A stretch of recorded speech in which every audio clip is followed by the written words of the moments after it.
Imagine watching your leader, your closest friend, the person upon whom you've staked your entire existence, just physically float away into the clouds. Yeah, it's a wild image. I mean, you're standing on a mountain. You know that returning to the city means facing imminent persecution, maybe even death. And the one person who could protect you, the one who just literally conquered the grave, is leaving. You should be devastated. Yeah, you should be weeping on the ground. But the historical texts record that the disciples were practically euphoric. They returned to the city with great joy. And today, we are looking at why. It is a profound historical and theological paradox, because usually, a departure is the closing of a narrative arc. It's a moment of profound loss. Sure. But the texts we're examining frame this specific departure not as a bittersweet farewell, but as, well, the ultimate radical beginning. It's presented as a structural upgrade to human existence itself. And that is the mission for our deep dive today. We're taking a stack of primary sources, writings from the early fathers of the church, specifically Augustine, John Chrysostom, Leo the Great, and Gregory the Great. Some of the heavy hitters? Oh, definitely. And we are pairing them with the highly analytical modern writings of Pope Benedict XVI. We're going to extract purely what these texts say about the ascension of Jesus. And really get into the weeds of it. Yeah, how the texts claim it visually and physically happened, what this event means for the reality of the physical human body, and how these authors completely redefine the ancient and modern concepts of heaven. We are bypassing outside historical context to focus strictly on the dense theological mechanics and arguments laid out in these specific sources. So you, the listener, are going to see how these thinkers synthesize physical observation with some of the most complex philosophical frameworks of their time. The sheer density of the philosophical problem here just cannot be overstated. I mean, these authors are not just writing devotional poetry. They're doing serious intellectual work. Yeah, they are wrestling with an event that fundamentally challenged the established metaphysics of the ancient world. And as Pope Benedict points out, it continues to challenge our modern cosmological assumptions today. Let's start with the immediate timeline, because the accounts agree that Jesus didn't just rise from the dead on Easter Sunday and then, immediately vanish into the sky. No, there's a very deliberate 40-day delay. Right, wait, I shouldn't say right. Yes, a 40-day delay. And if the ultimate goal is to ascend and take a seat at the right hand of God, why linger? Pope Leo the Great spends considerable time analyzing this in his sermons, doesn't he? He does. He calls these 40 days a sacred appointment. But that begs the question, an appointment to achieve what exactly? I mean, what's on the agenda for 40 days? Well, Leo the Great argues that this period was critically necessary to address the psychological and spiritual state of the disciples. We have to view this through the lens of their recent trauma. Because of the crucifixion. Yeah. They had just witnessed a brutal, agonizing execution. I mean, the crucifixion was designed to be publicly humiliating and physically annihilating. It was a spectacle of terror. And the shock of that event doesn't just evaporate because of a rumor of an empty tomb. When Jesus first appeared to them after the resurrection, Leo notes that and I love this phrase, a torpor of distrust had settled over their minds. A torpor of distrust. Oh, wow. That is a brilliant phrase. It really paints a picture. It implies a kind of paralysis. It's not just casual doubt, like, oh, I wonder if that's true. It's a heavy, grief-laden inability to process a new reality. Yeah, they were looking at him, but their minds just couldn't bridge the gap between the bloody corpse they saw on Friday and the living person standing in front of them on Sunday. Which is completely understandable. When the holy women first reported the empty tomb and the angelic message, the disciples just dismissed it as raving. The trauma was too deep. So Leo explains that the Lord protracted his bodily presence to provide what he calls needful proofs. Needful proofs. So he had to systematically dismantle their unbelief. He did. And he did this through visceral physical actions. He ate with them. He explicitly invited them to handle his body, to subject him to careful physical scrutiny. He showed them the physical marks of the cross, too. The texts mention the traces of the nails and the spear wound. It was intensely practical. He was laying an empirical foundation. So by the time the ascension actually happens, he spent over a month ensuring there can be no lingering suspicion that his flesh was merely a phantom or, a mass hallucination. That empirical foundation was the absolute prerequisite for the ascension. I mean, think about it. If he had ascended on the first day, The trauma of the crucifixion might have eventually overridden the brief joy of the resurrection. Oh, I see. Years later, they might have convinced themselves they just saw a ghost. Yeah, well, yes, they would have doubted their own memories. The 40 days of eating, speaking, and physical contact anchored the event in gritty reality. Which brings us to the visual mechanics of the ascent itself. Once that physical reality is established, the event actually happens. John Chrysostom provides a fascinating analysis of the Book of Acts regarding the visual nature of this moment. He really zeroes in on the details. He poses a question that I think many of us gloss over when we read it. Why did the disciples actually need to see him go up?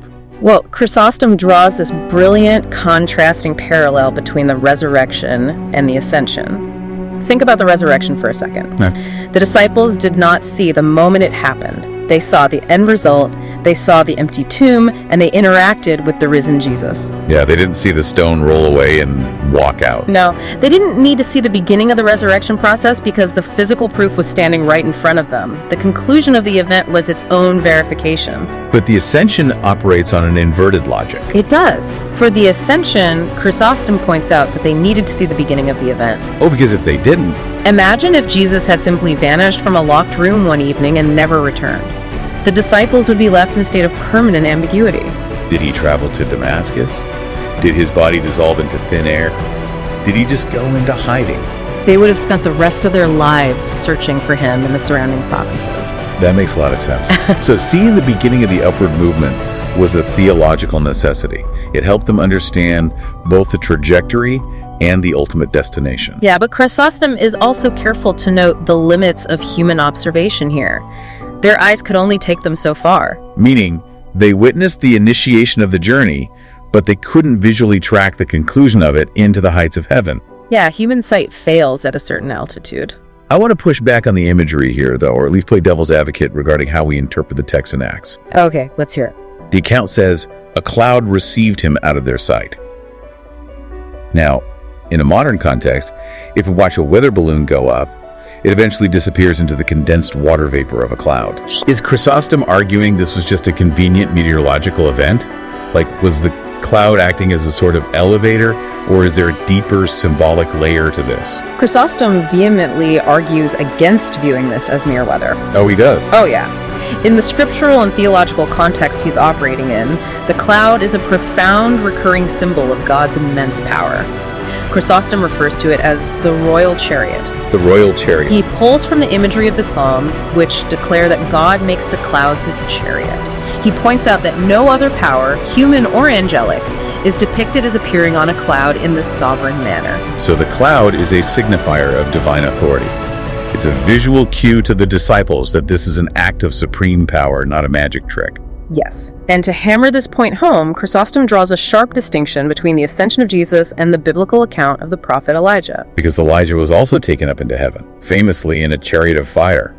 But Chrysostom emphasizes that Elijah was taken up passively. He distinguishes between the concept of an assumption and an ascension. Let's unpack that distinction because it's subtle, but I think it's crucial for the listener. Assumption implies being taken up by the power of another. You are the cargo. Yeah. Assumption relates to the limitations of flesh being acted upon by a higher power, but Chrysostom argues that Jesus' ascension is an active assertion of his own power. He wasn't a passenger being rescued from the earth? As Chrysostom interprets the scene, Jesus stepped onto the cloud by his own inherent power. The cloud was sent as a royal chariot to recognize the king, demonstrating his authority to the witnesses. He is the author of the movement. But while the disciples are standing there trying to process this royal chariot disappearing from view, two angels in white apparel suddenly intervene. They do. They appear and essentially ask, "Why stand ye gazing up into heaven?" I have always found this intervention deeply counterintuitive. How so? Well, if you or I just watched a man ascend into a cloud, standing there paralyzed in awe seems like the only rational response. Why did the angels interrupt this incredible moment of reverence? Chrysostom suggests the angelic intervention serves two very specific purposes. The first is corroboration. Corroboration of what? Well, the human eye has just reached its absolute limit, right? Yeah. The cloud obscures the subject, so the angels, acting as messengers from the very realm Jesus is entering, provide the definitive theological commentary. They say, this same Jesus, which is taken up from you, into heaven. Yes, into heaven. They validate the destination. They confirm what the physical eyes could only guess at. They are the final witnesses to the unseen portion of the journey. They provide the closing bracket to the visual evidence. Indeed. And the second reason Chrysostom gives is highly practical. Okay. The angels needed to break the disciples out of their paralysis. Left to their own devices, the disciples might have camped on that mountain for weeks, Just staring at the stratosphere. assuming he might float back down at any moment. The angels redirect their focus. They confirm he will return in a similar manner eventually, but the underlying message is sharp. The visual spectacle is over. It's time to shift your attention from the sky back to the earth. You have a mission in Jerusalem. You have to go wait for the Holy Spirit. That pivot from the sky back to the earth is fascinating. But before we can look at their earthly mission, we have to tackle the massive philosophical collision that this entire visual event creates. Oh, this is the big one. Because watching a physical body rise into a spiritual realm introduces a profound scandal for the ancient mind. The Church Fathers had to confront this head on. They couldn't ignore it. How can physical flesh, which is inherently heavy, mutable, and prone to degradation, possibly exist in a spiritual, eternal, immutable heaven? This was arguably the greatest stumbling block for the intellectuals of the ancient world. Augustine dedicates a significant portion of his work on the Holy Trinity to this exact problem. What does he say? He explicitly notes that the philosophers of his day, whom he refers to generally as the Gentiles, argued vehemently against the very concept of an ascended body. Their entire cosmological framework was built on a strict dualism. Platonism and Neoplatonism. Yes.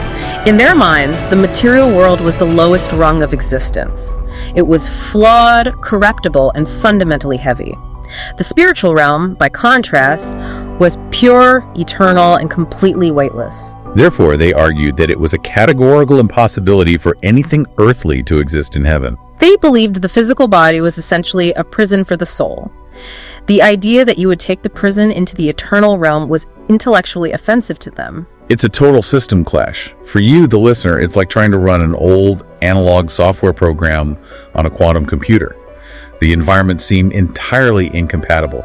So how does Augustine, who was himself deeply trained in that same philosophical tradition, resolve this system clash? Augustine resolves it by heavily analyzing the nature of the resurrected body, drawing on Pauline theology. He unpacks the scriptural concepts that the body is sown as an animal body, but raised as a spiritual body. Okay, but what does that actually mean? Now, Augustine is fiercely careful here. He insists that spiritual body does not mean the physical flesh evaporates or is transmuted into a purely spiritual substance. It remains a true material body. Yes, but, he argues, it is adapted to a heavenly habitation. Adapted. But doesn't that just dodge the question? I mean, if you change a physical body so much that it no longer degrades, no longer requires sustenance in the same way, and no longer obeys the laws of gravity, hasn't it functionally just become a spirit? How is it still a body? That's the exact pushback he anticipated.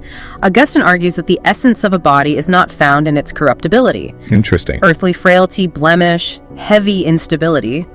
These are conditions of mortal life, not the defining traits of physical matter itself. So matter doesn't have to be corruptible. Right, well, exactly. He posits that in the Ascension, the flesh is converted into heavenly purity and stability. Yeah. It becomes perfectly, seamlessly subject to the spirit. It retains its genuine physical nature, it has form, it has parts, but it completely sheds its mortal limitations. Yes, so it is matter, but matter operating under a completely different set of physical laws.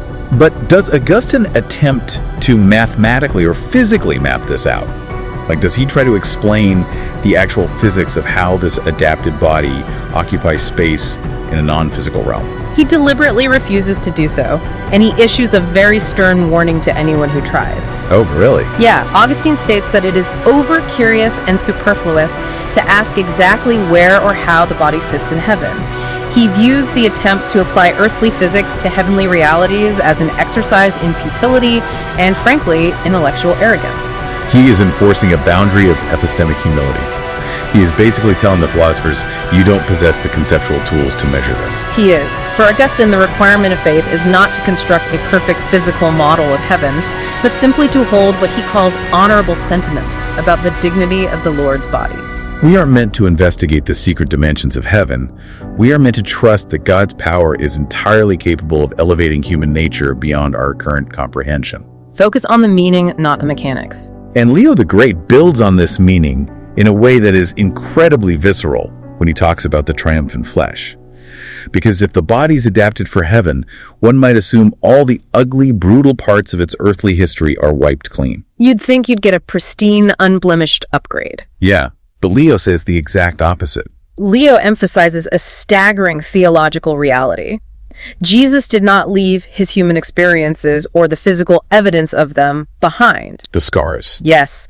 Leo points out that Jesus took the exact nature that lay in the sepulchre, complete with the traces of the nails and the spear, and placed it on God the Father's throne. He brings the scars into the eternal realm. It was not a newly manufactured, idealized illusion of a human body. It was the specific body that endured suffering. That is heavy. Leo views this as the ultimate demonstration of victory over death. Jesus carried the very instruments and scars of his humiliation straight into eternal glory. The implications of that are profound. It means human suffering, trauma, and the gritty reality of the physical human experience are not just discarded as an embarrassing temporary phase of existence. They are validated. The scars are glorified and brought all the way into the presence of God. It completely upends the philosopher's idea that the body is a prison to be escaped. The body, with its history written on it, is exalted.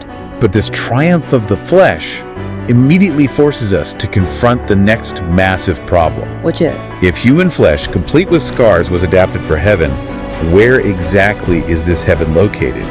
This is where we run straight into modern cosmological skepticism. Oh, definitely. Because if you read the Ascension account literally, it sounds like an astronaut launching into the stratosphere. You go up high enough, you pass the clouds, you pass the stars, and eventually you hit heaven. Yeah, Pope Benedict XVI tackles this specific critique in his book, Introduction to Christianity. Let's get into that. How does he approach it?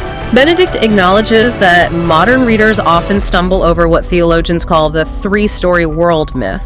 The idea that hell is the basement, earth is the ground floor, and heaven is the penthouse in the sky. Exactly. Yeah, that's the concept. He references the influential theologian Rudolf Bultmann, who argued that because the ascension narrative seems to rely on this outdated, pre-scientific view of the universe, modern people must discard the literalness of the event entirely. Bultmann thought we had to demythologize it. Because our modern telescopes have looked up, and there is no throne room floating out past Jupiter. The sky is just empty space. So how does Benedict dismantle Bultmann's critique without denying modern science? Benedict does something brilliant. He accepts the modern scientific view of the cosmos and uses it to dismantle the naive concepts of above and below. Okay, how so? He points out that in a post-Copernican universe, the cosmos does not have fixed absolute directions. The Earth is a sphere suspended in space. Therefore, what is up for an observer in Jerusalem is simultaneously down for an observer in Australia. Oh, I see. Above and below are completely relative to your position on a rock floating in a vacuum. Yeah. The cosmos is governed uniformly by physical laws. There is no geographical up that leads outside reality as we know it. Therefore, Benedict concludes that heaven cannot possibly be a geographical location up in the stratosphere, nor is it a metaphysical region you could locate on a cosmic map. Okay, if we concede that heaven is not a set of coordinates in a distant nebula, we still have a problem. The texts say Jesus visibly moved upward. If up doesn't actually exist in an absolute sense, why did the disciples observe an upward physical trajectory at all? Benedict addresses the upward movement as a necessary visual accommodation for the disciples. An accommodation. In human symbolic language, height has always represented exaltation, authority, and the realm of God. The upward movement was the visual sign they needed to comprehend his exaltation and his definitive departure from the earthly sphere. But if it's not a place in the sky, what is it? Benedict offers a profound redefinition of what heaven actually is. He defines heaven not as a place, but as the confluence of God and man. The confluence, the intersection. Yes. Benedict asserts that heaven fundamentally came into existence in its ultimate sense when Christ passed beyond bios, meaning biological, mortal life through death, into a new, resurrected life. So the ascension is? He describes the ascension as the mutation of man. It is the definitive moment where the frontier of biological limits is permanently shattered. So heaven is a state of being. It is the permanent, unbreakable contact between the human being and the being of God. That completely changes the paradigm. It does. And in his later work, Jesus of Nazareth, Benedict clarifies this further regarding the imagery of the cloud. What does he add? He says the cloud taking Jesus from sight doesn't mean he traveled to a remote cosmic location. It means he was taken entirely into God's very being. When the ancient creeds state that Jesus sits at the right hand of God, Benedict interprets this to mean that Jesus now shares fully in God's dominion over space. He shares in God's dominion over space. I want to trace the logic of that because it's the pivot point for the rest of our deep dive. Sure.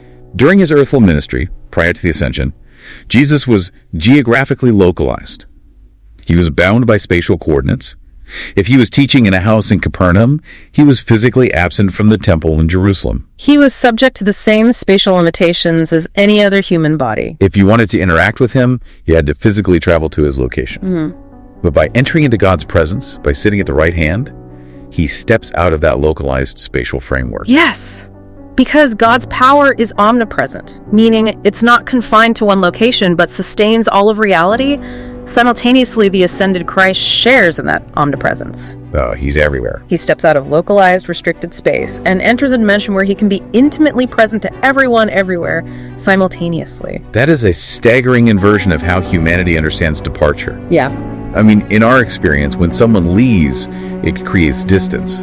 If my friend moves to another continent, our intimacy is strained by the geographical gap. Ours. But in the theology of the Ascension, this specific departure actually destroys distance. It abolishes distance entirely. His physical removal from one specific coordinate is the exact mechanism that allows his universal presence. Wow. And this profound realization is the only way to explain what is arguably the most baffling emotional reaction recorded in these texts, which leads us to the paradox of joy. Let's look closely at the end of the Gospel of Luke. Benedict highlights this in his writings.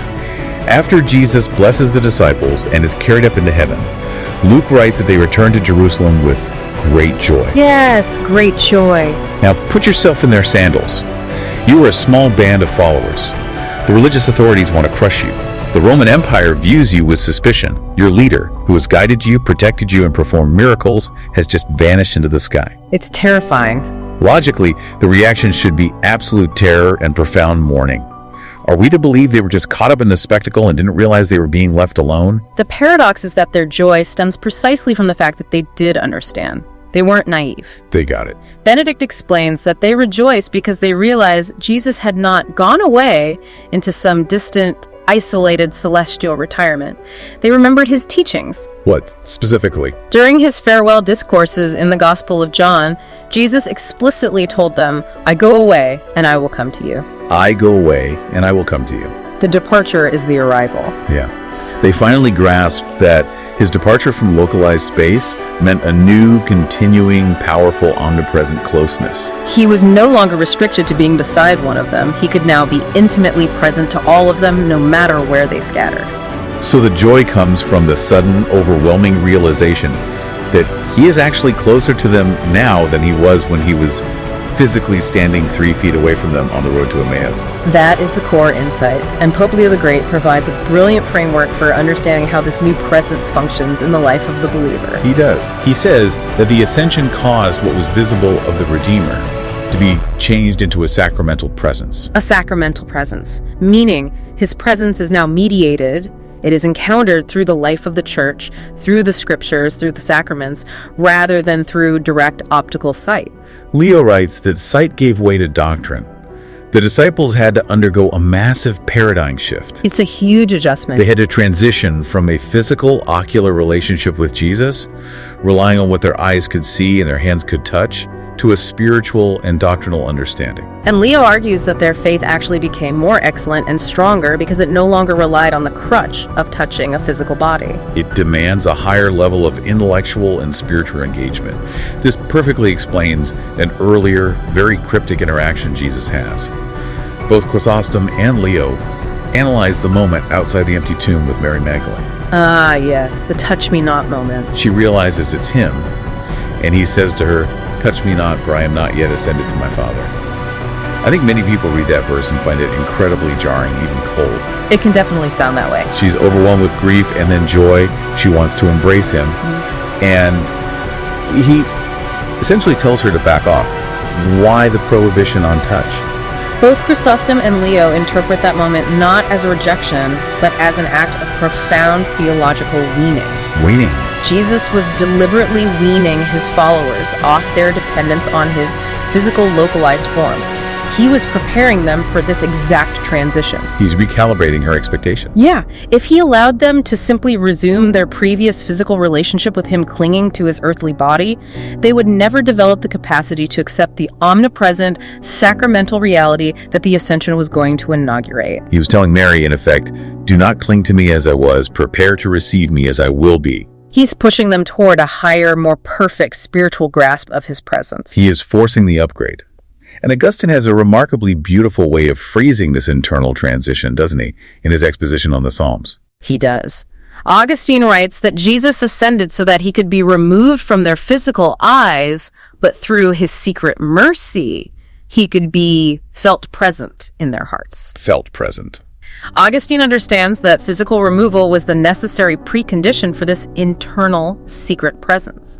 If Jesus had remained physically visible in one place, say, ruling from a literal throne in Jerusalem, human faith would never stretch beyond the boundaries of optical sight. It would remain stunted. So we've established the mechanics of how he left, the philosophical reality of his adapted body, the cosmological redefinition of heaven as a state of being, and the shift from localized physical presence to omnipresent sacramental presence. We've covered a lot of ground. Which brings us to the final and perhaps most vital question for the listener. What does his position at the right hand actually accomplish for humanity as a whole? This is where it gets really beautiful. Because the sources frame the Ascension not just as something that happened to Jesus, but as a permanent anchoring of human nature itself. To understand this anchoring, we can look at a very striking metaphor used by Gregory the Great, who in turn is pulling from the insights of Ephraim the Syrian. The text states that Christ took a hostage of our nature and ascended. I have to pause there because we need to interrogate the word hostage. It's a loaded word. To a modern listener, hostage carries incredibly dark, negative connotations. A hostage is a victim. It implies someone taken by force, usually for ransom, under threat of violence. It is synonymous with terror and coercion. How on earth is hostage being used as a positive theological concept by these church fathers? It's a vital question. We have to completely strip away our modern criminal context and understand the ancient geopolitical landscape these authors lived in. Okay, set the scene.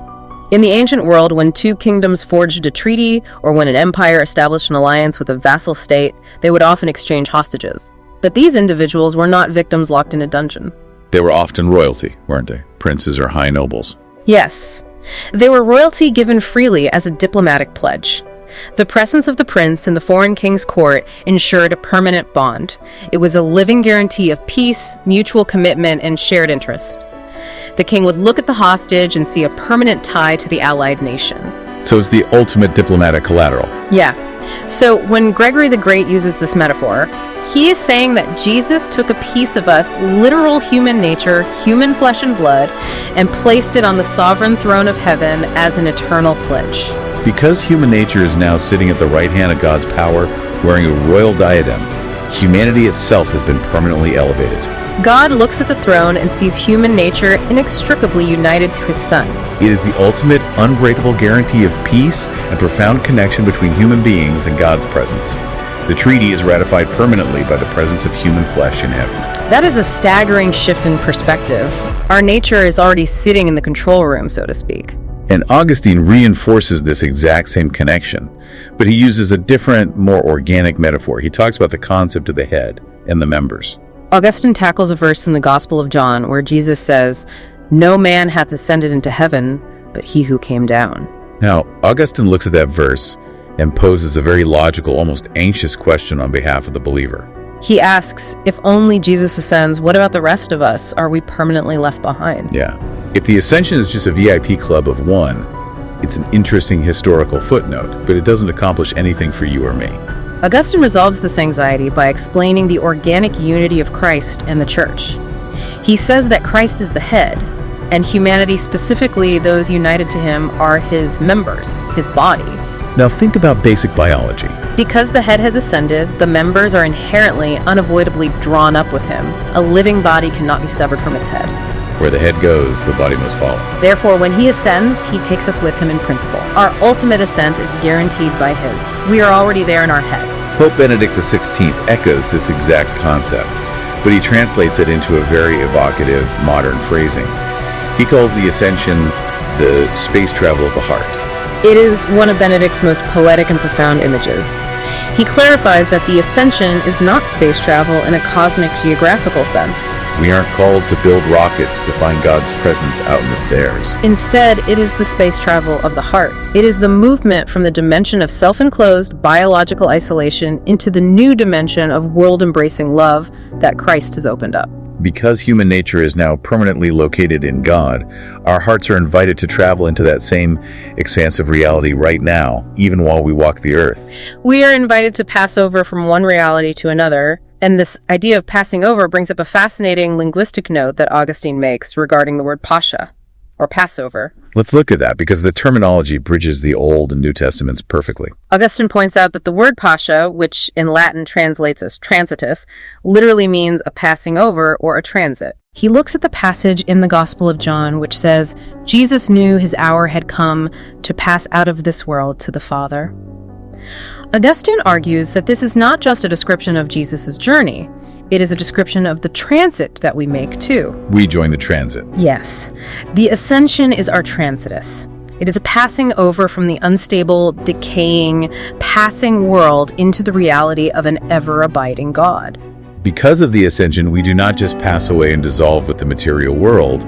We pass over into the absolute stability of God's kingdom. It is the ultimate indestructible bridge. So let's tie all the threads of this deep dive together. We started with the conventional idea of a bittersweet departure, the movie ending with tears on the train platform. But what these historical and theological sources have forcefully revealed is that the ascension is not a departure at all. It is the ultimate arrival. It solves the profound scandal of the flesh by demonstrating that the physical body can be elevated and adapted for a heavenly reality without destroying its physical truth. It radically redefines heaven. Heaven is not a physical place hidden in the distant stars, but a state of being, the permanent confluence of God and man. It explains the paradoxical joy of the disciples. Jesus traded a localized, limited physical presence for an omnipresent sacramental presence. He's no longer confined to one city. He is accessible to everyone, everywhere, at all times. And crucially, he took our very human nature to the highest throne as a permanent pledge, a royal hostage, guaranteeing that the body will inevitably follow where the head has already gone. Which brings us to a final, incredibly provocative thought drawn directly from Leo the Great's Sermon 74. We mentioned at the beginning the intense persecutions the early Christians faced. They were stepping into a world that wanted to obliterate them. Leo points out that the theology of the ascension became the ultimate armor for those early believers. How does abstract theology function as armor against literal lions or literal executioners? Think about the visceral horrors they endured: brutal imprisonments, wild beasts in the arena, fire, the most refined torments the Roman Empire could invent. Horrifying stuff. Leo says they could face these terrors not just with cold stoicism, but entirely without fear. Why? Because they possessed the absolute certainty that human nature had already successfully bypassed all earthly suffering and was right now safely seated above the angels. Wow. The physical dangers of this world lost their ultimate power to terrify, because the ultimate destination of human flesh was already secured on the throne. They could not be fundamentally destroyed because their nature was already victorious. When you realize that the narrative arc didn't end with a departure, but with human nature being seated at the right hand of God's power suddenly, the train hasn't left you behind on the platform. The train was just pulling in. Thank you for joining us on this deep dive. We will see you next time.